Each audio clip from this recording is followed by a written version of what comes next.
Good afternoon once again. Welcome to those that's just joining us. If you had joined since 12 noon, please permit me to introduce myself again for the benefit of those just joining. My name is Florence Warikam. I am a wealth manager with Afrinvest Asset Management, and I'll be taking you on the topic Guide to Investing During an Economic Downturn. So without further ado, I would just like to go on and can start. Here are our table of content. Moving on to the executive summary. Now, the novel COVID-19 virus has definitely had its impact on the not just Nigerian economy, but indeed the global economy, from the lockdown measures, the lockdown of the borders, the airports, and then the inflationary pressures, the tight FX liquidity, and also the depression of the crude oil prices. It has left a significant impact on the economy. So the question now is, where does this leave investors? Where does this leave you and I? What are we supposed to do in a situation like this? And this is the essence and the reason for this presentation. So I'll first of all like to start with the question of whether an investor should actually invest during an economic crisis. And I'd like to answer that by discussing these few points. First and foremost, an economic downturn is not new. It's just part of the economic cycle. In an economic cycle, we have the expansion stage, and we have the peak period, and we have the contraction, and then we have a trough period, which is the bottom out stage. And then it starts again, the cycle starts again. So it's a continuous cycle, it's an ongoing process, it never stops. The US has recorded 33 recessions since 1854. So one thing we should know at the back of our minds, regardless of how we see that an economy is actually doing bad, first thing we should know is that it's not the first time, it's just part of the cycle. If there is a recession or if there's an economic downturn, it's not a matter of whether we're going to come out of the downturn, it's a matter of when we will come out, because we will come out of it. Secondly, an economic downturn would lead to lower profits of many leading companies naturally. And so this means that there would be a stock market crash. There will be a crash in the prices of the share prices of these markets. And this also means that it will create a great buying opportunity for the investors. Also, not only investors, not only individual investors have opportunities or stand to gain something from a crash in the stock market or a crash in an economy. Companies also have stand a chance to gain from an economic downturn, because they also have an opportunity to buy, to increase their market share and to buy more some of the companies that are having problems in the market. So we'll first go on to discuss an investor that has gained significantly, that has made a lot of profit from an economic downturn, and that is none other than the person of Warren Buffett. Warren Buffett is a renowned investor. Many would consider him the investor of all time, and so it makes a lot of sense for us to learn and hear and pick one or 2 points on what he has to say, or his experiences in an economic downturn. A famous quote of Warren Buffett is that we should be fearful when others are greedy, and we should be greedy when others are fearful. That sounds like a paradox, but really, if you would go through this sentence again, it makes a lot of sense. When you should be fearful when others are greedy, because if every investor is rushing for a particular equity or a particular investment, that naturally means that investment will increase and appreciate in value, causing you to buy at a price that is higher than you should buy it for. And then you should be greedy when others are fearful, because if people are fearful, that means the price of that stock or the price of that equity will definitely depreciate in value and enabling you to buy a good stock at a very affordable price.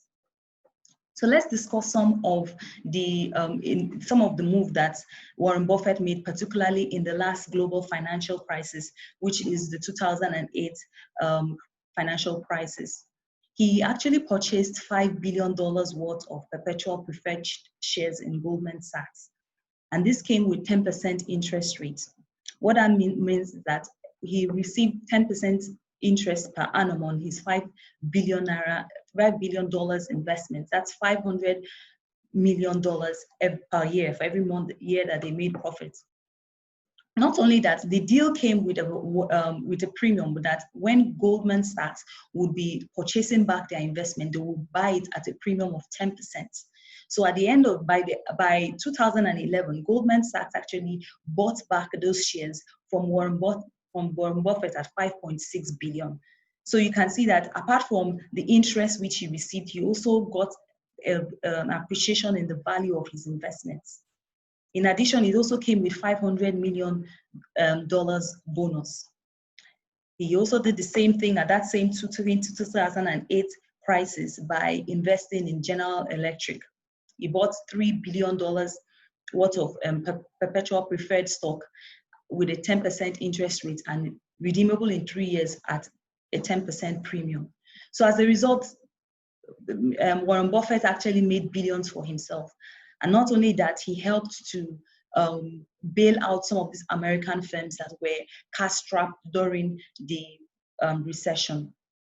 So the good thing about a recession is that you as an investor, it helps you to play your part in the financial system or in a financial institution, which is taking resources from the place where there is excess to the place where there is lack, of course, and you getting a return, a considerable return for it. So what are the investment strategies which you as an investor should have during an economic downturn? And now I'm using the traditional investment, the traditional investment options to explain the strategies that investors should adapt. And first of all is that in equities. When you're buying equities as an investor, you want to go for defensive stocks. What I mean by defensive stocks are stocks that their companies, the products, you know, they don't fluctuate with demand. They don't have seasons where, okay, like for instance, a company makes umbrellas, you now decide to invest in that company. You know that they are only going to, the demand for that product is only seasonal. However, if you go for healthcare products, if you go for consumer staples, like maybe a company that manufactures soap and all of that, you know that there's a continuous demand. So regardless of whether there's an recession or not, regardless of whether there is a depression in the economy, you know that there would always be a demand for it. Also taking, for example, the healthcare sector, at the peak of the COVID-19 pandemic, there was a shutdown of the, basically the whole world.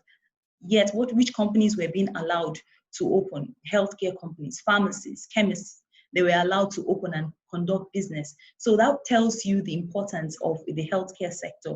So if you want to invest in equities during this time, to be a good idea to invest in defensive stocks. You also want to invest in dividend stocks. There are companies that have been known to pay dividends, consistently. They have paid dividends for the last 5 years. For example, we have UBA, we have GT Bank, we also have Zenith Bank. They have been, even Dangote Cement, they have been consistent in paying dividends for the last 5 years. So you want to invest in dividend stocks, you want to invest in defensive stocks, you want to invest in value stocks like Nestle, because regardless of how the stock market crash, because it's a value stock, it's still going to, there's still some level of capital, maintaining your capital preservation. Another route I would like us to look at in investment strategy, I would like us to look at is regards fixed income. Fixed income are just like the words, the words says fixed income, and an investment that is fixed. So fixed income investments are actually good because you have taken out the variability, you have taken out all the uncertainties of an interest of the interest or the income payments. You know that, okay, at certain period of time, I'm going to receive XYZ amount of money based on my investment. And examples of such fixed income instruments are bonds and commercial paper. You want to go for bonds like federal government bonds. I know the federal government just recently closed its Sukuk bond recently. And Sukuk bonds like that, or federal government bonds like that, they usually have they pay interest biannually. That's every 6 months. So a fixed income helps you to plan. A fixed income investment helps you to plan. You'll be able to plan your investments better.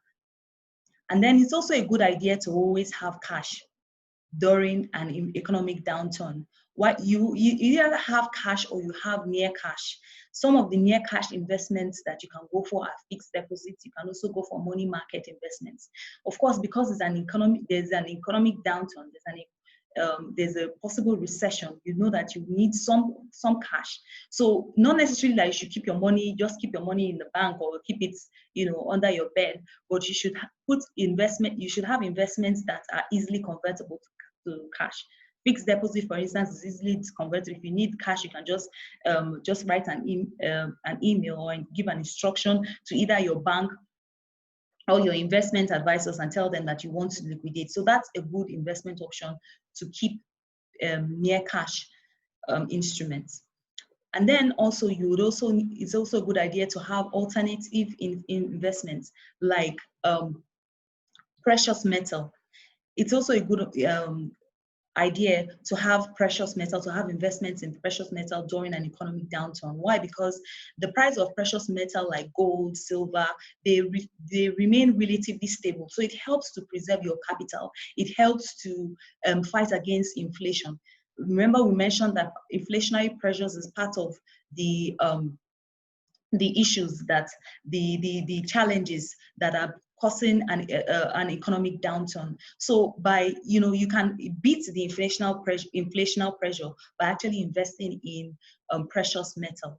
You can also invest in real estate. Real estate is a good investment option to go for during this time because the prices during a recession or an economic downturn, the prices of real estate actually goes down. So you can invest directly in real estate, or you can invest in real estate investment trust companies. So let's move on to talk about the do's and don'ts of investing during a downturn. Now, first of all, I'll take the do's. First do is that you should assess your exposure. You should assess your exposure as an individual, whether as an investor, whether you are an individual or you are a company. You want to assess, okay, what are the necessary needs that you have? What are the expenses that you have in the next, in the immediate term? And how can you meet those expenses? Do you have debts? You want to assess your exposure. You want to know if you have cash to settle some of the expenses that you have. So it's very important in an economic downturn to assess your exposure. Then also, you must always keep a long-term perspective when you're making any investments. Whatever investment decision you're making should not be for the short term.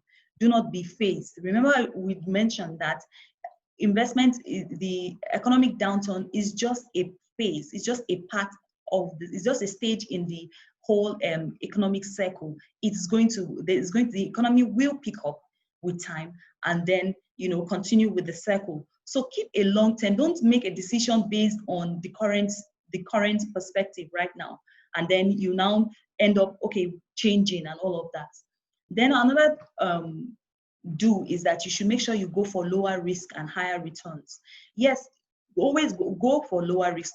This is not the time to start experimenting with new investment products because you want to beat the economic downturn. You now want to go for a fast investment option.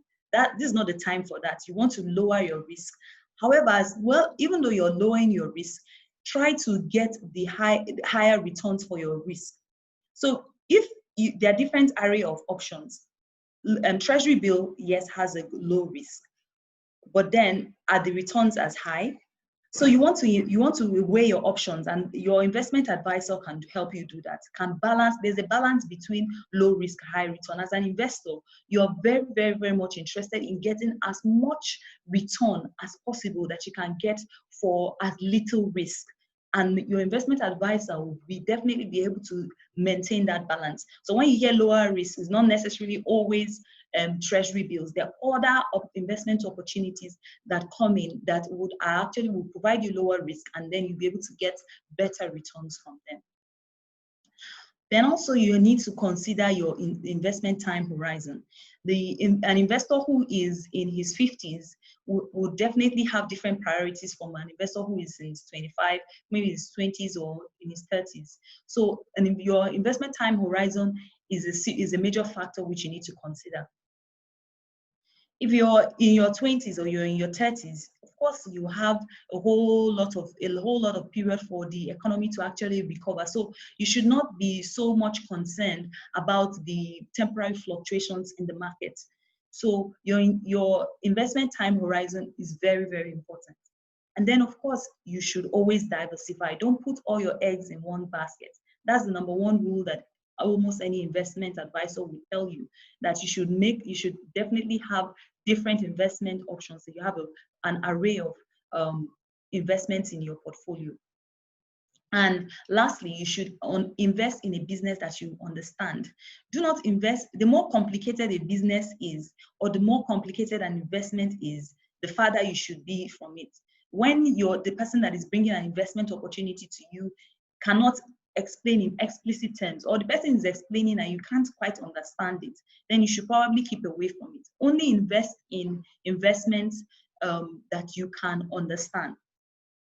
Now, we'll move on to the don'ts. You should not dump all your stocks, or you should not just pull out all your investment just because there is a downturn in the economy, or there's a recession that is being forecasted in the economy. That's a bad idea, because you will be dumping your stocks at the wrong time. Imagine if you bought maybe your Zenith Bank stocks at 25 naira, and now it went down to 20 naira or 15 naira because of the global downturn, the economic downturn, and then you now decide to actually go and sell those stocks. Before the time when you sold it, it was an unrealized loss. But when you actually sell those stocks, then you have made it real. You have actually made that, you have actually realized that loss. You understand? So it's only a loss, only a real loss when you actually make the move to sell it at a price that is lower than what you bought it. But if you have not taken any action on it, then it's still an unrealized loss. Accountants will know better on this. Now, another mistake is to not do anything. You know, I've had, during the time when this pandemic was just started, as we're getting more and more into the heat of the pandemic, I spoke with some investors and they said they just wanted to wait and watch how things were going. And, you know, some of them, because of the interest rates had gone low, they said they will not do anything. Now that is definitely a don't, because between that period and now, we've been on this lockdown for about 3 months. An investment cycle has already passed. If you kept your investment or your funds just in the lane in the bank, it's still better off for you to have invested that funds and gotten returns on it than doing nothing. Doing nothing is guaranteeing your loss, or guaranteeing the fact that you're not going to get any return from that investment. So doing nothing is not an option. You have to do something. It's just that you make sure that what you're doing is a calculated risk. It is based on you have evaluated your options. You are talking from an educated perspective. You've gotten expert advice, but not to say you are not going to do anything. Because with the inflationary pressures, that means that even the value of your stocks, your assets, are less in value. In terms of the real terms, it's lesser in value than what it is after the recession. So one of my clients that I was speaking with, you know, after I engaged him after a while, and he said that he admitted to it that, you know, he could have actually invested and done one or two things. And that's how investment opportunities kept passing, because he didn't invest at the time, at the ones that came at the time. And luckily, he has now picked up and, you know, he has started acting proactively. Another don't is don't act rashly. Don't act, okay, you just hear, oh, the price of stocks are, you know, the price of stocks have gone down, and then you now quickly, oh, let me sell. No, you don't act based on an emotional perspective, or you don't act from an emotional standpoint. You have to act based on an objective standpoint. You don't act, because there's going to be, in the short term, there's definitely going to be a lot of fluctuations. So don't act rashly. Don't quickly sell or don't quickly buy. Just act after thinking properly. And then don't invest in highly leveraged entities. As much as you want to make investments when there's an investment downturn, don't go and invest in a company that has a lot of debt. You want to look at the financial statement. You want to make sure that the company that you're investing in has good financials. It has good fundamentals. You may not be an accountant, you may not be a trained finance professional, but that's the reason why there are investment advisors to be able to tell you this company is good. It's offering a commercial paper. That's not bad. You can actually invest in it. And then don't expect the markets to turn immediately. Just because you've entered at a point, like using the example of buying Zenith Bank shares, when you enter the market, let's say Zenith Bank used to be 20 naira or thereabout, and then you enter at 18 naira, and you're feeling pretty good with yourself that, okay, I entered at a much lesser price. And then, just when you're about to heave a sigh of relief, you now hear that it has dropped further to 15 naira. So that should not get you phased. As long as the economic downturn is going to run its course, and within that period there will be fluctuations. So don't expect that as soon as I enter the market now, immediately after I enter the market, everything is going to be uphill from here. No, there will still be some fluctuations before the economy comes out fully from it. So, and then also, do not focus on short-term swings in price, but on the value of investments. Let's say, like, still using the Zenith Bank example, you bought a Zenith Bank share at a price that you're not at a price, and then you now find out that the price of the Zenith Bank has gone down. You can still go for you have to focus on the value of your investment and not the swings in price. So the value is the question you ask yourself is, what is this? Do you believe in the Zenith Bank stocks? Do you believe that it's a good investment? Do you believe that it will give you some return? Because, like I mentioned, Zenith Bank is an equity that actually has been consistent with paying back your dividends, has been consistent with paying dividends and all of that. So, and then there is a particular price. When the market is stable, there's a price at which it goes for. So don't be concerned about the price at which you entered into the market, but actually the value, the true value of the stock. So we're now going to move to the potential risk and benefits. So because this session will not be complete if we don't talk about the risk and the benefits of any investment. Now, the risk is something that I've already bordered on my previous slide, which is that an investor who attempts to time the market and buy when prices are low or beginning to recover can still face a significant volatility even after it seems the market has fully recovered. So that means that there's still a possibility for you to face some volatility, even after you have entered into the market. Because there's no there's no crystal ball anywhere that would say, okay, this is the time that the market is going to come out of the crash. So since investors are not able to accurately predict what the stock market and economy will do in the short term, is wise, just like I've said before, to plan your investment strategy when times are good and stick to it through a down market. You stick to your investment plan. Remember, you always have a long-term investment plan, and then you stick to it. And the benefits are enormous, which I've just told you. I've given you the example of Warren Buffett and how he made billions during an economic downturn, how he helped those companies and provided cash for them at a period when they needed cash the most, and he profited from it, and he played his part as an investor in the financial system. So the benefit is that the stock prices will fall, and it's a good buying opportunity for you as an investor to actually buy. There are many things that will fall. There are many companies that would be looking to make to raise some cash. And as long as it's a good company, it's a reputable company, you've spoken to your investment advisor and they say you can go for this particular investment, you go for it. Since they're looking since a company is looking to raise cash, that means they will come to you as an investor, and it's an opportunity for you to get a higher return than you would normally get maybe when you place your money in the bank. So that is a benefit for you as an investor. So I would just like to talk a little bit about our products and services at Afrinvest and how you can link some of these products which I've mentioned, some of these investment opportunities. We actually provide those here at Afrinvest. We have the money market fund, which I mentioned the money market instrument is a good way to keep near cash investments. We also have a fixed deposit investment option called the Afrinvest Income Portfolio. It has really very good rates of which you can make investments, short tenured investments. It's very flexible. There's free entry and there's free exit from those investments. The Plutus Fund is professionally managed by wealth managers, people that know the right investments to take. And then you get quarterly income. Every 3 months, you get an interest on your investment.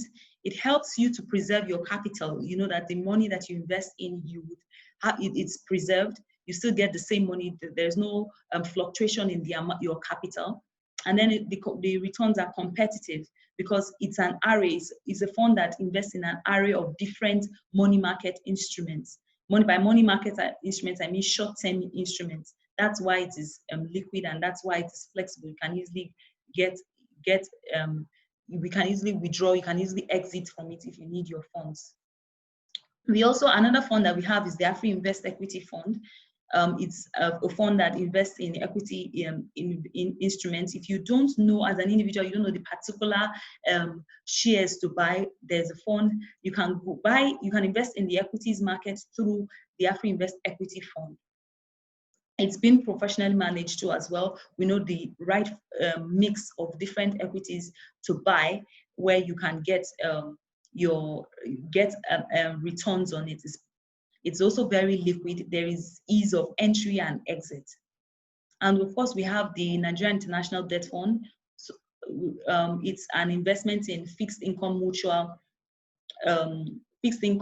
instruments, that is the federal and state government debt instruments. It's professionally managed, it provides diversification, it's very liquid.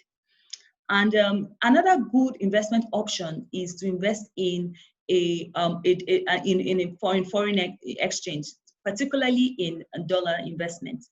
And we have this product through the Eurobond.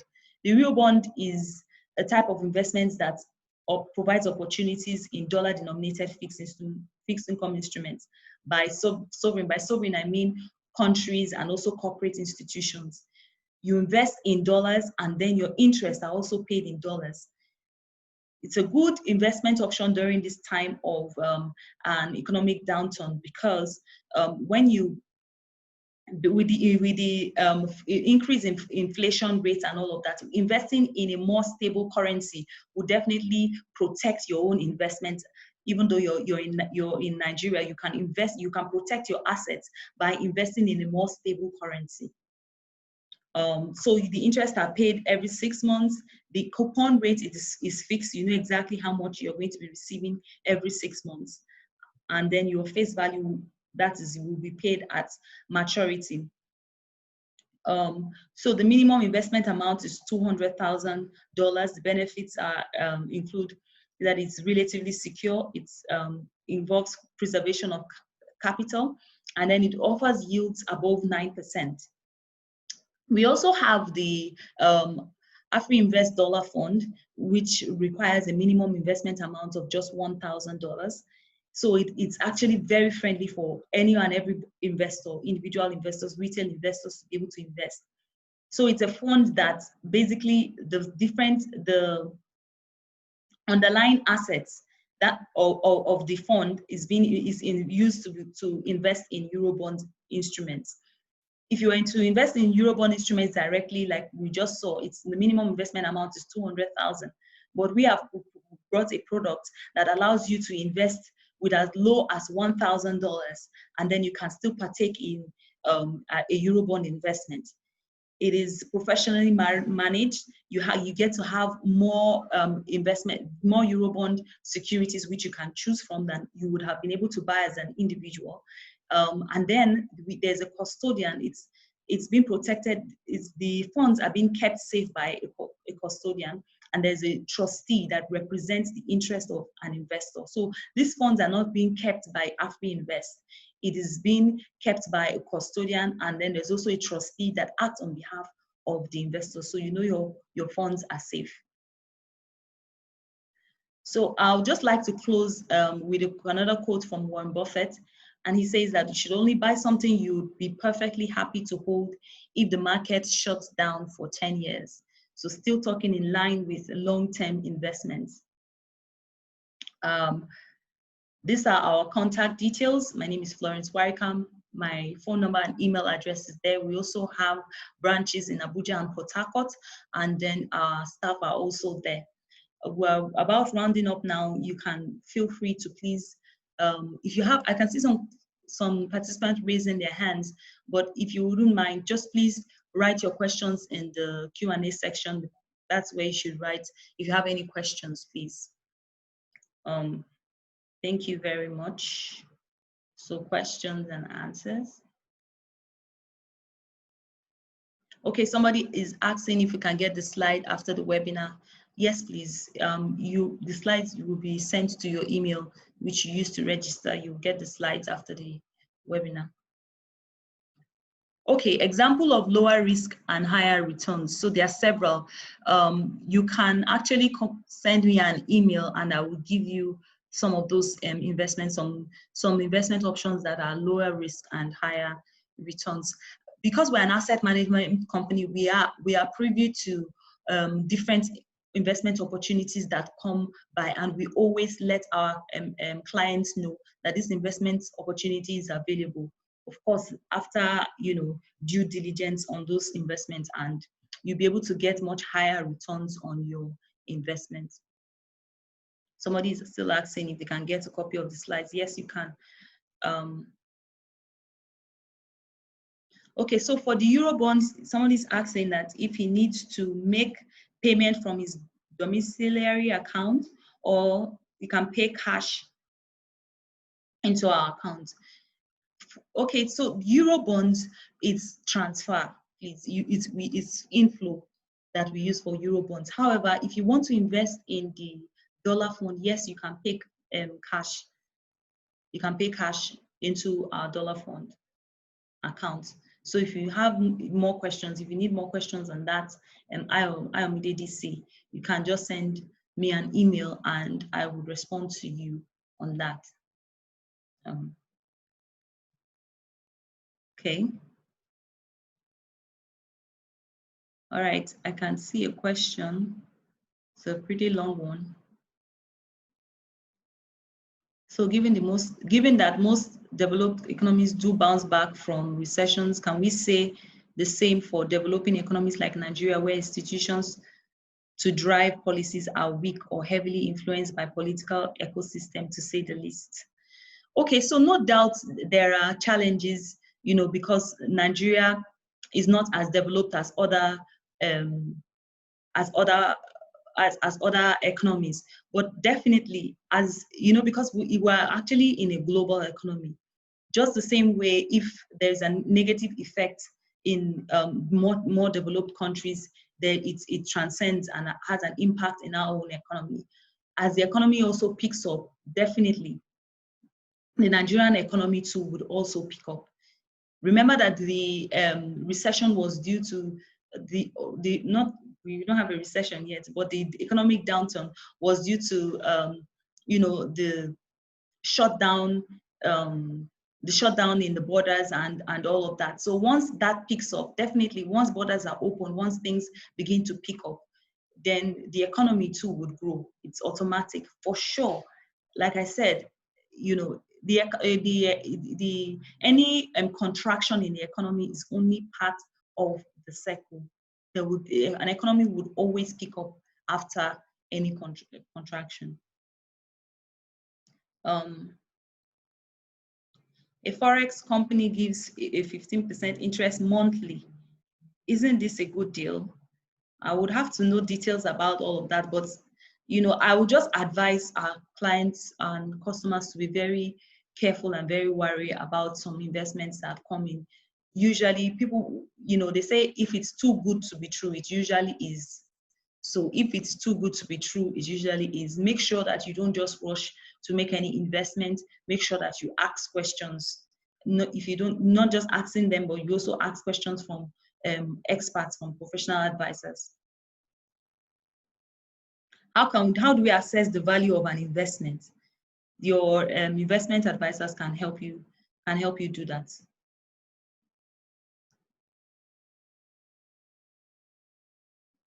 Okay, some of these questions are actually direct and would require more like a one-on-one session. What investments would you recommend for someone with a low risk appetite and has only 200,000? Yes, if you have only 200,000, you can actually invest in the Afrinvest income portfolio. It is low risk. You know that your income, both your income and your interest is fixed. And then it has durations of 30, 60, and 90 days. So you can choose either of those maturities. And because it's a short tenured investment, you know that there isn't much risk to it. It's not as if you are waiting for a long period of time to get back your funds. So please, you didn't put your name, is anonymous, but you can send me an email and I would give you more information on that. Okay, could Hassan please send me an email for some low risk, high returns investments, and I'll send you some available. Okay, do you mind sending my email address again? If you register for this email, we'll send you the slides, and from there you'll be able to get our emails. But I can actually place it on so that's it. That's the email. That's our email addresses and our phone numbers. You can just take that down if you want to call us now, if you don't want to wait for when we get it. So the minimum tenure of the Eurobond investment, for the Eurobond investment, there's no minimum tenure because everything is being traded in the secondary market. So there are different securities and they all have different maturities. However, you don't necessarily have to wait for when that particular security matures before you can exit. You can actually just still sell from the secondary market if you want to exit a particular security. If you need your funds back, you can always exit. So please just send me an email. The person that asked this question, the minimum tenure of the Eurobond investment. He said, if I'm investing in the Eurobond and I'm buying dollars at 460 and at maturity, I'm selling the dollars at a lower rate, is that not a loss? Okay, yes, I definitely see why this is an issue of concern at the top price when you're buying it. If you're buying the dollars at 460 and you're selling it, so do you have to actually sell your dollars at a time when it's not favorable to you? You can actually keep your dollars, or when it is actually favorable to you. So that's what you should consider. And don't forget that it's not like you made an investment and nothing was coming to you. Because the Eurobonds, if you make an investment in Eurobonds, you're also going to get interest, you get return on that investment. So it's not only your principal that you're getting back, you will have also gotten returns in terms of your coupon payments. Okay, so the person asking for my email, it's up there, you can see it. If you want to invest in the Afrinvest Plutus fund, we'll need to send you an email. That can be done online, but not on the app, please. Just send us an email, please. Given the Nigerian market volatility, is it still a wise investment options? Is what still a wise investment options? You didn't say, you just said, is it, which of the investment option are you asking about? But I want to say categorically that, we still have very good investment options, even in the midst of the economic crisis that we're going through right now. There's still really good investment options that you can have. And remember, I said doing nothing is worse than just doing nothing is worse than not doing something. Okay. Sorry, I may not be able to. These are a lot of questions. Definitely for. So if you have, you can just send me. You can send us an email. If you have questions, send us an email. We have different wealth managers that will be ready to attend to you and answer you. So thank you very much. This is the email we placed it on. You can just copy. It depends on your location. You can just copy and send us an email. We'll be able to answer these questions more in depth and much more satisfactory. Thank you so much. Thank you for coming. Really appreciate you. Thank you for attending this webinar.